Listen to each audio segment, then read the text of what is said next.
হেই নোয়াখালী ভাই বারদার, কি অবস্থা সবার? আশা করি সকলে ভালো আছেন। আজকে আমার কাজের দ্বিতীয় দিন, তাই আমি তোমাদের সাথে শেয়ার করতে যাচ্ছি কি কি হয়েছে আমার সাথে। গাড়ির সামনে এসে দেখি রাব্বি ভাই এখনো আসে নাই, তাই আমি তার জন্য বসে বসে অপেক্ষা করতেছি। কিছুক্ষণ পরে ভাই চলে আসলো। আর আজকের আকাশটা কত সুন্দর দেখুন একবার। রওনা দিয়ে দিলাম এবং সকালের নাস্তাটাও সেরে ফেললাম। এই রাস্তা দিয়ে আমরা কলেজ ফাঁকি দিয়ে জমিদার বাড়িতে ঘুরতে যেতাম। চলে আসলাম রাস্তার মালামাল নিয়ে।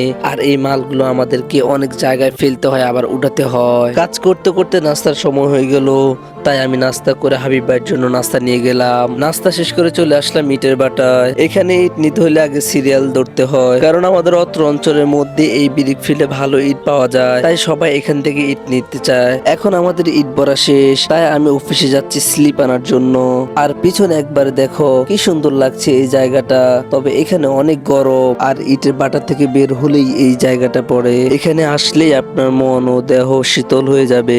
রাস্তাটা যদিও কাঁচা, তবে প্রাকৃতিক দৃশ্য আপনার মনটাকে কেড়ে নেবে এবং আপনার শরীরে ক্লান্তি দূর করে দিবে। বন্ধুরা, ভিডিওতে যদি এখনো লাইক এবং সাবস্ক্রাইব না করে থাকো তাহলে দয়া করে এখনই করে দাও, কারণ তোমার একটা লাইক এবং সাবস্ক্রাইবে আমাকে আরো একটি ভিডিও বানাতে অনুপ্রেরণা জাগায়।